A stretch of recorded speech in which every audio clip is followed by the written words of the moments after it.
ஆமா தனித்தனி பிச்சு சொல்றியா?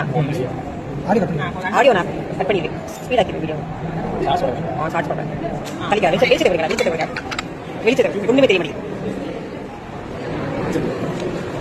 என்ன கூடாது? ஓ பாசிட்டிவ் ஆன்டி டி மட்டும் தான் கிளாட் ஆயிருக்கு பாரு. கிளாட் ஆயிடுச்சுல ஓ பாசிட்டிவ். அது பாதியில குரூப் தெரியாம இருக்கீங்களா? இது ஓ பாசிட்டிவ். சரி ஓகேவா?